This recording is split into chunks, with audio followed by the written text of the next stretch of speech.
নমস্কাৰ ছাত্ৰ ছাত্ৰীসকল, আজি আমি অতি এক গুৰুত্বপূৰ্ণ বিষয়বস্তুৰ ওপৰত আলোচনা কৰিম। এটো হৈছে ক্লাছ 10 সায়েন্সৰ এটা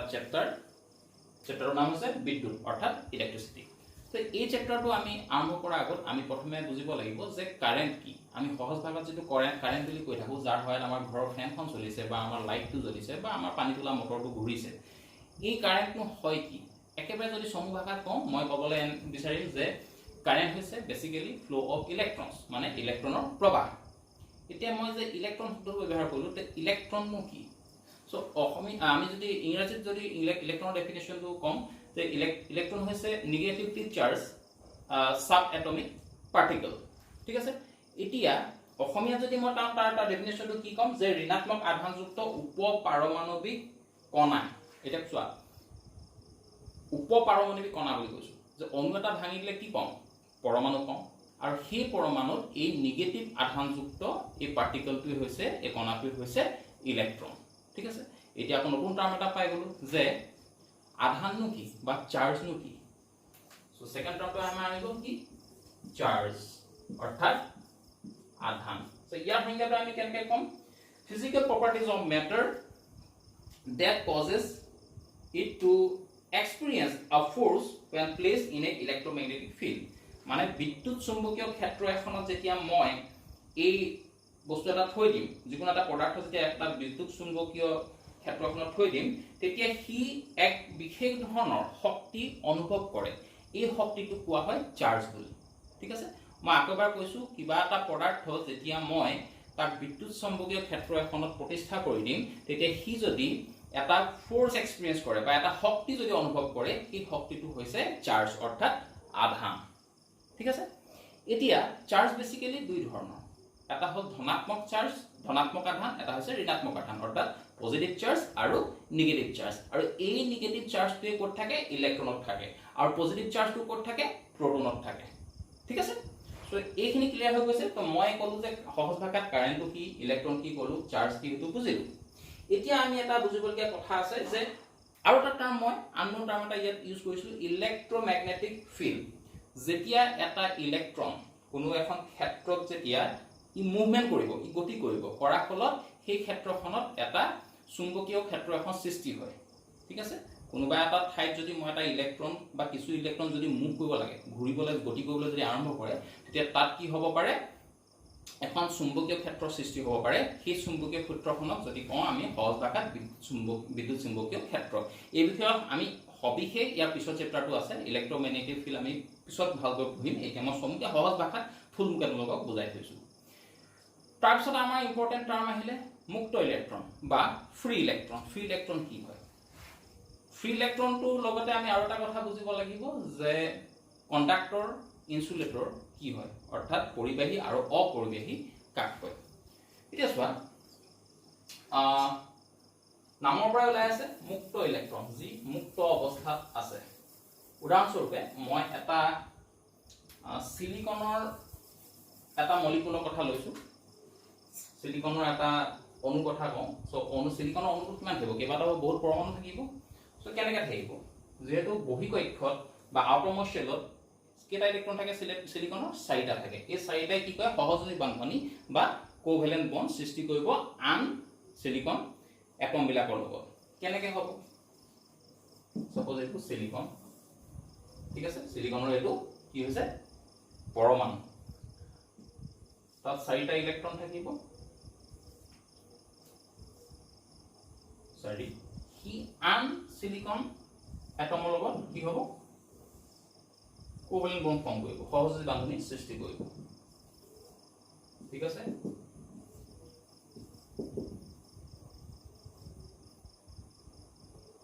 সো বান্ধনীটো এনেকুৱা হ'ব, আমি ধৰি লৈছো এটা থাকিব।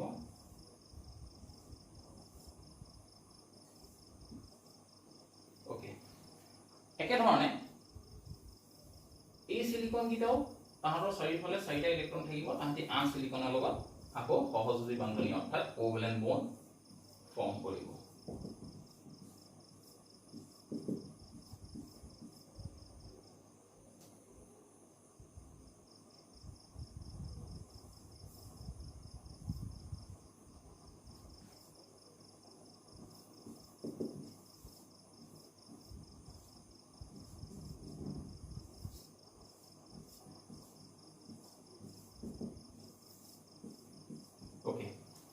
এতিয়া মই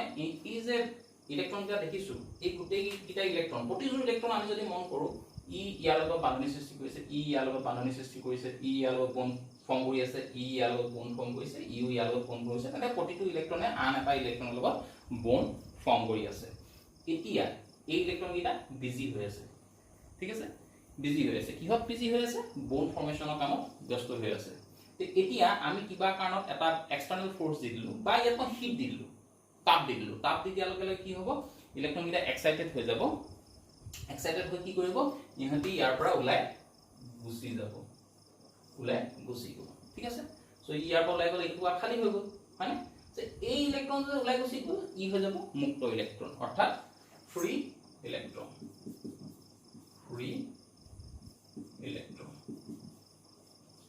ঠিক আছে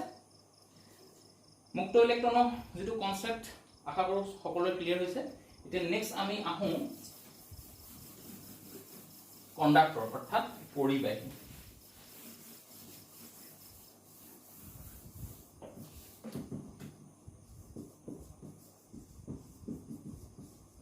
কন্ডাক্টৰ বা পৰিবাহী কাক বোলে সো যিকোনো এটা পদাৰ্থ আমি যদি এলুমিনিয়াম লওঁ বিশেষকৈ তাম লওঁ এনেকুৱাবিলাক পদাৰ্থক আমি পৰিবাহী বুলি কওঁ কিয় পৰিবাহী বুলি কওঁ তাত আমাৰ অসংখ্য সংখ্যক large numbers of free electrons আছে ঠিক আছে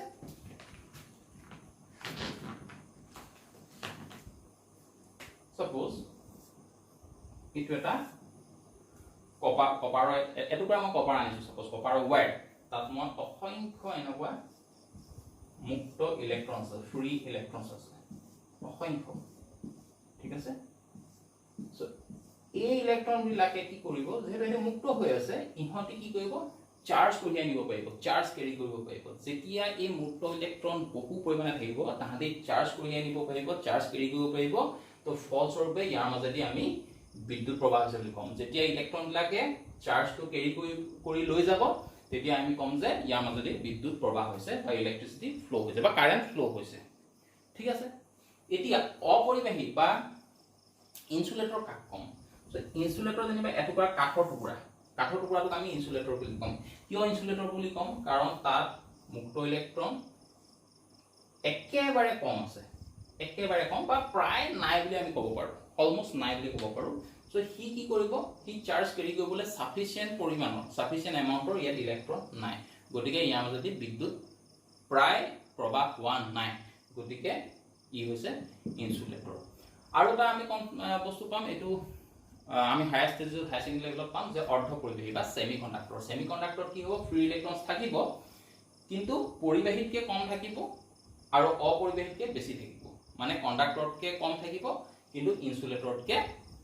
বেছি সংখ্যক ইলেক্ট্ৰন থাকিব তেতিয়া হেতু কম সেমিকন্ডাক্টৰ বুলি আৰু হেখিনি আমি এতিয়া নাযাওঁ বৰ্তমান সো গতিকে আমি ফ্ৰী ইলেক্ট্ৰন বুজি পালো কাৰেন্ট কি সমুকে বুজি পালো তাৰ পিছত কন্ডাক্টৰ কি ইনসুলেটৰ কি এখিনিও বুজি পালো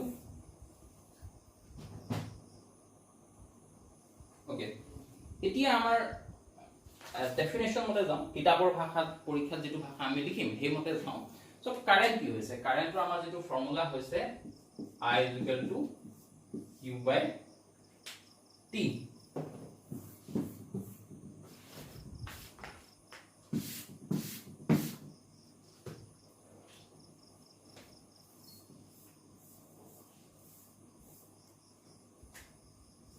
I = Q/T কমান ভিজিবল হলে বেছি ভাল হ'ব Q/T সো এই Q টু কি বুলি কোৱা হৈছে এই Q টুক আমি হৈছে চাৰ্জ অৰ্থাৎ আধানটো Q সিম্বলৰে আমি ৰিপ্ৰেজেন্ট কৰো আৰু T মানে হৈছে টাইম সময় ঠিক আছে যদি কোনো এটা পৰিবাহীৰ কোনো এক প্ৰস্থচ্ছেদৰ মাজেদি একক সময় T সময়ত Q পৰিমাণৰ যদি চাৰ্জ প্ৰবাহিত হয় আধান প্ৰবাহিত হয় তেতিয়া আমি তাক কম যে তাৰ মাজেদি I পৰিমাণৰ বিদ্যুৎ প্ৰবাহিত হৈছে ঠিক আছে মই আকবা কৈ দিছো যদি কোনো এক পৰিবাহী কোনো এক প্ৰস্থচ্ছেদৰ মাজেদি T সময়ত Q পৰিমাণৰ আধান প্ৰবাহিত হয় তেতিয়া আমি কম যে পৰিবাহীটোৰ মাজেদি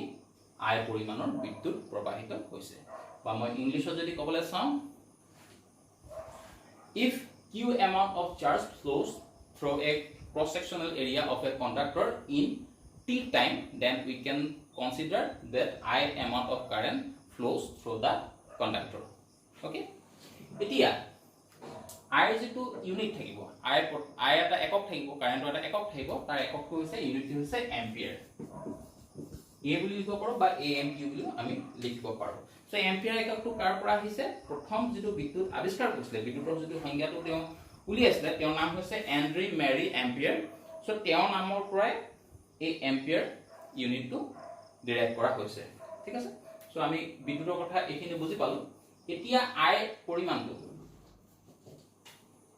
I value to 1 এতিয়া হ'ব মন কৰিবলগীয়া কথা I is equal to Q by T যদি Q পৰিমাণটো 1 হৈ যায় আৰু T পৰিমাণটো যদি 1 হৈ যায় তেতিয়া কি হ'ব I is equal to 1 by 1 is equal to 1 হৈ যাব হয় না আৰু এটা কথা মই তোমালোকক ক'বলৈ আছে যে Q ৰ SI এককটো হৈছে কুলম ঠিক আছে Q ৰ SI এককটো কি হৈছে কুলম আৰু T ৰ SI এককটো কি হ'ব obviously second ঠিক আছে তো I value আমি 1 কেতিয়া পাম তাম যেতিয়া Q value 1 কুলম হ'ব divided by T value 1 second হৈ যাব তেতিয়া আমি পাম I value 1 অৰ্থাৎ 1 কুলম divided by 1 সেকেন্ড এতিয়া আমি কিমান পাম তাৰ এমাউন্টটো 1 এম্পিয়াৰ সো 1 এম্পিয়াৰ কাৰেন্ট বা 1 এম্পিয়াৰ প্ৰবাহৰ সংজ্ঞাটো কি হ'ব যদি কোনো এক পৰিবাহী নিৰ্দিষ্ট প্ৰস্থচ্ছেদৰ মাজেদি 1 সেকেন্ডত বা প্ৰতি সেকেন্ডত 1 কুলম পৰিমাণৰ আধান চালিত হয় তেতিয়া আমি সেই পৰিবাহীৰ মাজেদি 1 এম্পিয়াৰ পৰিমাণৰ বিদ্যুৎ প্ৰবাহ হৈছে বুলি কম ঠিক আছে if in unit second বা এনে কম if in 1 second through a cross sectional area of a conductor 1 coulomb charge flow through the conductor then we can consider that it will be 1 ampere current ঠিক আছে clear হৈছে okay so আমি 1 ampere কাৰেন্টৰ কথা বুজিলো next আমি আহিম এটা কিতাপত এটা एग्जांपल দিছে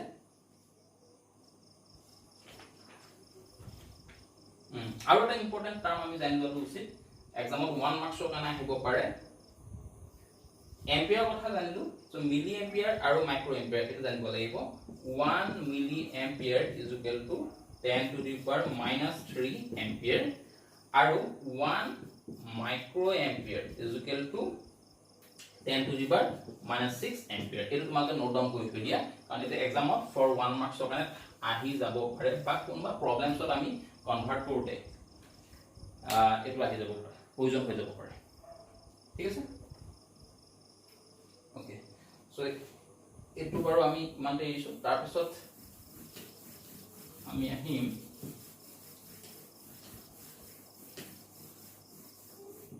কিতাপৰ এটা উদাহৰণ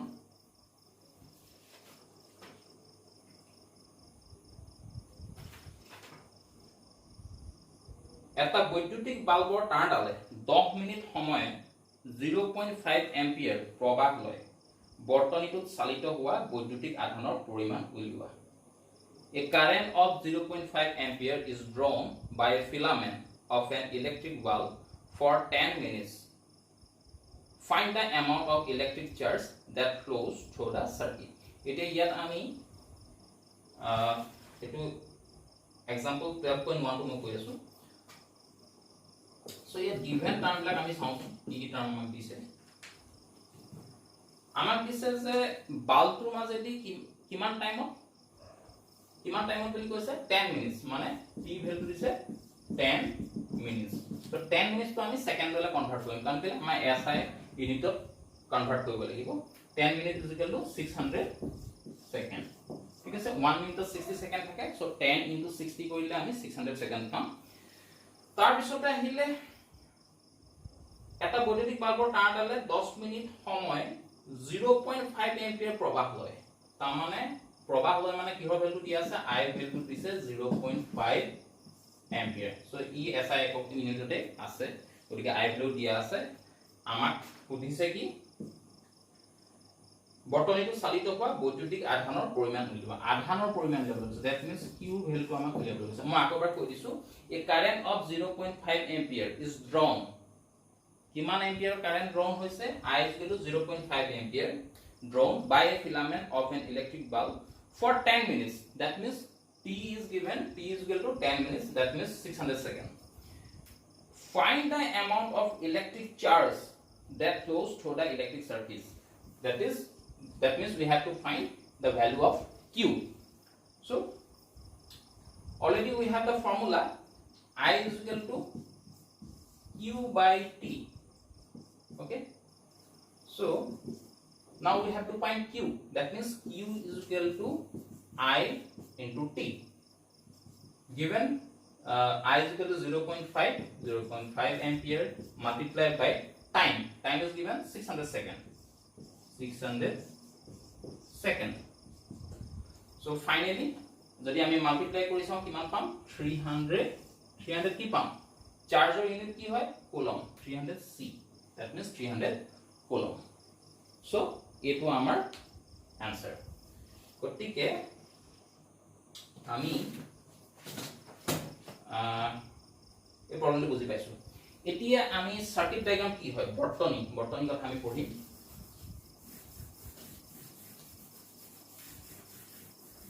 বৰ্তনী ওকে সো সাৰ্কিট ডায়াগ্ৰাম কি হয় এটা পটেনশিয়াল ডিফাৰেন্স থাকে বিভব পাৰ্থক্য বা কাৰেন্টৰ এটা সোৰ্স আমি ধৰি লৈছো ইয়াত কাৰেন্টৰ সোৰ্সটো ব্যাটাৰি প্লাস আৰু মাইনাস ব্যাটাৰি কি হ'ব এটা সাইড প্লাস থাকিব এটা সাইড মাইনাস থাকিব সো তাৰ পৰা কাৰেন্ট আহিব ঠিক আছে কিমান পৰিমাণৰ কাৰেন্ট আহিছে বুলি ধৰিম আমি I এমাউন্টৰ কাৰেন্ট আহিছে বুলি আমি ধৰিম আহি পেলাই কি কাম কৰিব কিবা এটা কাম কৰিবলৈ আহিছে যেনিবা আমি বাল্ব এটা জ্বলাবলৈ আহিছো ঠিক আছে এটো বাল্বটো মই ফিটিং কৰিছো বাল্বটো এনেকা এটা সিম্বলত আমি আঁকিম আৰু কাৰেন্টৰ ডাইৰেকচনটো কিন্তু দিব লাগিব কাৰণ কাৰেন্ট ক'ৰ পৰা ক'লে কি ডাইৰেকচন আহিছে কাৰেন্টৰ ডাইৰেকচন নিদিলে এটো ভুল হৈ যাব পৰীক্ষাৰ মাৰ্কছ নিদিয়ে কিন্তু সো আহিলে আহি পেলাই কি এটা আমি তাত কি এটা কানেক্ট কৰিম এমিটাৰ এটা কানেক্ট কৰিম এমিটাৰটো কি হৈছে এটা ডিভাইস হয় যাৰ সহায়ত আমি কাৰেন্টৰ পৰিমাণটো জুখিব পাৰো ঠিক আছে সো তাৰ মানে যদি আহি ফাইনালি আমাৰ নেগেটিভ লগত লাগিবগে লগা আগত আমি এটা সুইচ ৰাখিম সুইচ এটা কি অৰ্থাৎ আৰু চাবি বুলি কয় আমি এইটো এনেকে ব্ৰেকেট দুটা দি মাজত যদি আমি ডট এটা দিওঁ দ্যাট মিন্স চাবিটো বন্ধ হৈ আছে লাষ্টাৰটো বন্ধ হৈ আছে ইয়াৰ মাজেদি কাৰেন্ট ফ্লো হ'ব বা ইয়াৰ আন এটা উপায়ও আমি আঁকিব পাৰো এনেকৈ আঁকা হয় এটো হৈছে চাবি কি তাৰমানে সুইচটো এতিয়া ওপেন হৈ আছে ৰাস্তাটো খোলা আছে ইয়াৰ মাজেদি কাৰেন্ট ফ্লো নহয় যেতিয়া আমি আমাক ক্লোজ কৰি দিম ক্লোজ মিন্স এটো ইয়াৰ লগত লগাই দিম ক্লোজ হোৱাৰ লগে লগে ইয়াৰ মাজেদি কাৰেন্ট ফ্লো হ'ব এতিয়া মই সাপোজ ওপেন কৰি থৈ দিছো ঠিক আছে সো ইয়াৰ পৰা কাৰেন্ট আহিলে আহি পেলাই লাইটটো জ্বলিলে আৰু ইয়াৰ মাজেদি এমিটাৰ মাজেদি আহি নিগেটিভ আহিব ঠিক আছে আৰু কাৰেন্টৰ এটা নিয়মে ইয়াৰ এটা ধৰ্মই ইয়াৰ এটা প্ৰপাৰ্টি যে ই পজিটিভৰ পৰা আহি আকৌ নিগেটিভত সোমায় ওকে এতিয়া এটা মই কথা কৈলো যে আমাৰ ৰিয়েল লাইফত যেতিয়া আমি ইউজ কৰো সুইচ এটা অন কৰা বুলি ক'লে কি কৰো সুইচটো দবাই দিওঁ আৰু লাইট জ্বলে মানে ইয়াত অন কৰা মানে ইয়াত অফ কৰা বুজাব ৰিয়েল লাইফৰ ভাষাটো উল্টা হয় ঠিক আছে আমি সুইচ অন কৰা মানে কি একচুয়ালি ৰাস্তাটো বন্ধ কৰি দিছো আৰু আমি এটো কি লিখম ক্লোজ তাৰ মানে আমি ইয়াত সায়েন্সৰ ল্যাঙ্গুৱেজত সায়েন্সত যেটো ক্লোজ কম আমি ৰিয়েল লাইফত কি হ'ব ওপেন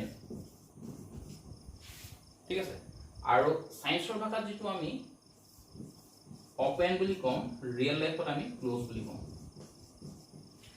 সুইচটো অন কৰি দিয়া বুলি ক'লে কি হয় ৰাস্তাটো বন্ধ হৈ যায় কাৰেন্ট ফ্লো হয় এটা ৰাস্তাটো বন্ধ হোৱা বুলি ক'লে আমি ইয়াৰ ভাষাত সাৰ্কিট ডায়াগ্ৰামত কি কম ক্লোজ হোৱা বুলি কম মানে আৰু আমাৰ সুইচটো অফ কৰি দিব যেতিয়া কম অফ মানে কি এটো বন্ধ কৰি দিয়া বুজাব মানে উল্টা হৈ যায় আসলে এটো অন হৈ আছে দ্যাট মিন্স আমাৰ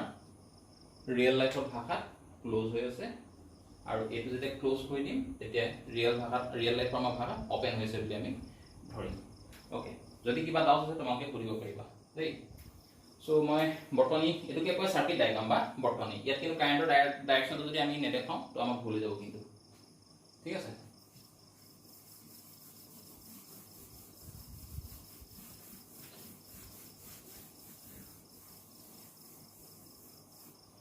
আকৌ এটা নতুন টার্ম পাম বিদ্যুৎ বিভব আৰু বিভব বেদ মানে ইলেক্ট্ৰিক পটেনশিয়াল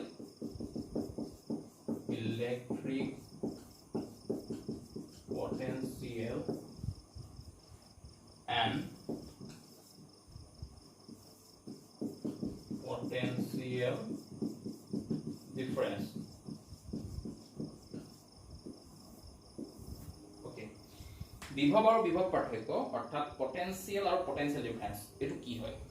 ওকে যিকোনো এটা বস্তু গতি কৰি গলে তো মুভমেন্টৰ কাৰণে এটা এক্সটাৰ্নাল ফোৰ্সৰ প্ৰয়োজন যদি তা ফোৰ্স নিদিলে কেতিয়াও গতি নকৰে হয়নে আমাৰ যে পানীৰ টেংকিৰ পৰা পানী যেতিয়া ওপৰৰ পৰা তললৈ আহে কেলে আহে তাৰ ওপৰত প্ৰেছাৰটো বেছি চাপটো বেছি আৰু সেই বেছি চাপৰ কাৰণে তললৈ হি কম চাপৰ এৰিয়ালে গতি কৰে মুভ কৰে ঠিক আছে সো মই যেনিবা ধৰিছো এটা অলপ পাইপ ঠিক আছে এই পাইপডাল যদি মই একদম প্যাৰেলালি ৰাখো ইয়াৰ মাজতে কাৰেন্ট সৰি পানী নাযাব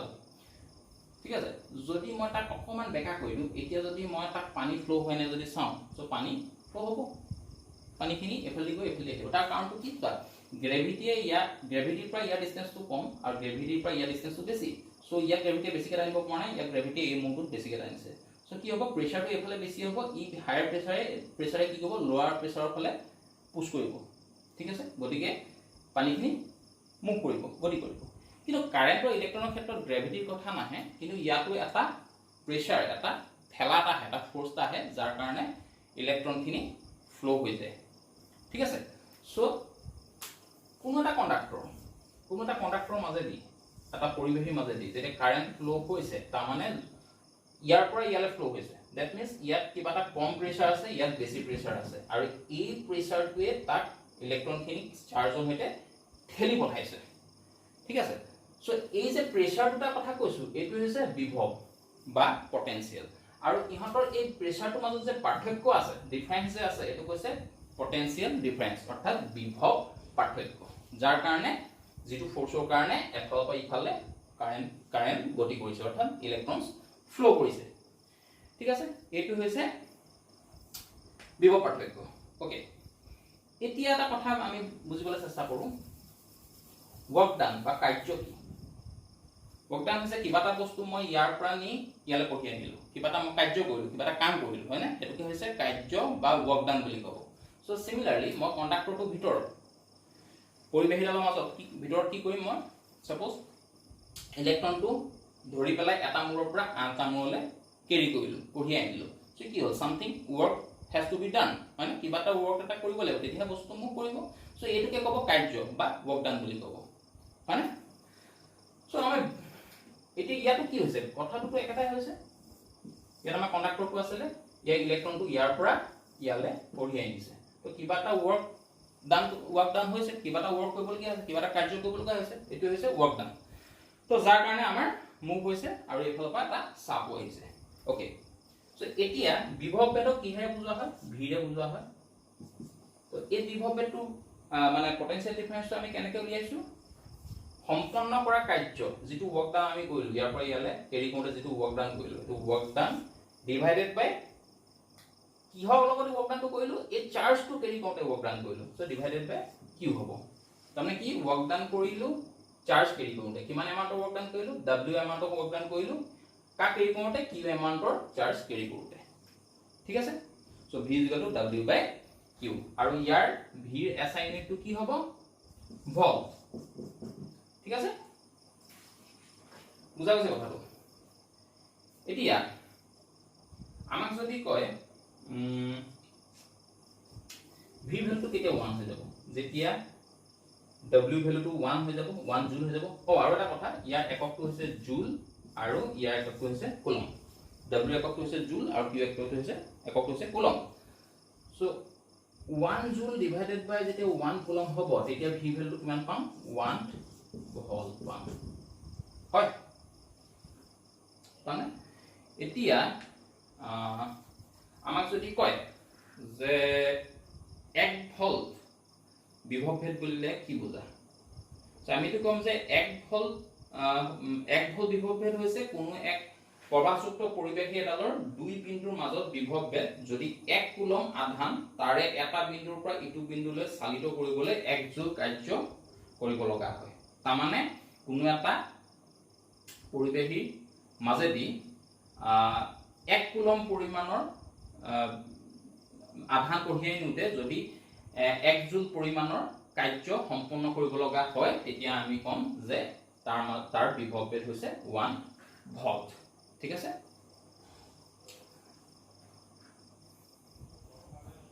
ওকে গতিকে আমি থিওৰিটিক্যালি আমি পটেনশিয়াল ডিফাৰেন্সটো বুজি পাইছো ওকে এতিয়া আমি তাৰ এটা প্ৰবলেম কিতাপত থকা এটা প্ৰবলেম কৰিম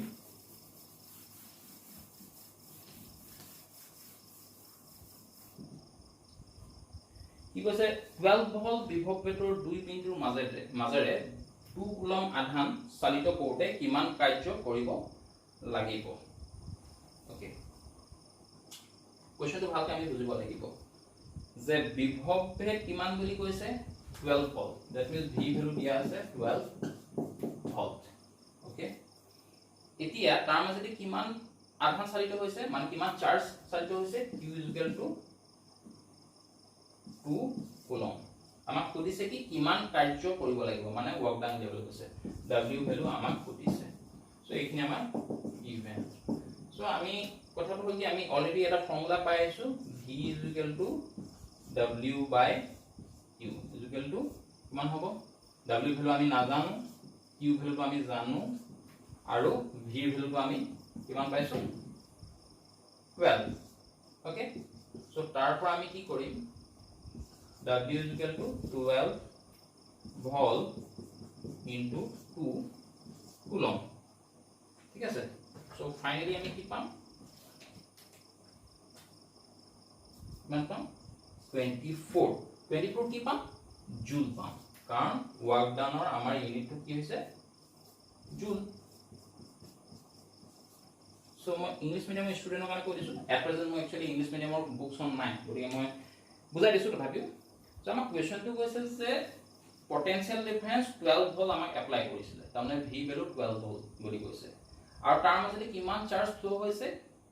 2 কুলম চাৰ্জ ফ্লো হৈছে মানে q ভ্যালু আমাক দিয়া আছে আমাক ওয়াৰ্ক ডানৰ ভ্যালুটো উলিয়াব লাগে so already we have the formula v is equal to w by q okay so given values are v is equal to 12 volt so we'll put 12 in place of v okay so value of q is 2 so q means 2 coulomb so tarpora ami w value to ulai di keneke uliam w is equal to 12 volt into 2 coulomb equals to 24 joule ঠিক আছে so hopefully তোমালোকে এইখিনি লগে বুজি পাইছা আমি next ক্লাছত আমি সার্কিট ডায়াগ্ৰামৰ পৰা আৰম্ভ কৰি ohms law আৰু ইম্পৰ্টেন্ট কিছুমান টপিক পঢ়িম So, কিবা যদি তোমালোকে ইয়াৰ ওপৰত কিবা নুবুজা থাকে কিবা কোৱেৰি থাকে স্ক্ৰিনত দেখা WhatsApp নম্বৰ আৰু ইমেইল আইডি যোগেদি মোক যোগাযোগ কৰিব পাৰা অতি সোনকালে এটা নতুন ভিডিঅ' লৈকে তোমালোক ভিডিঅ' হৈতে তোমালোকৰ ওচৰলৈ আহি আছো তেতিয়ালৈ বিদায়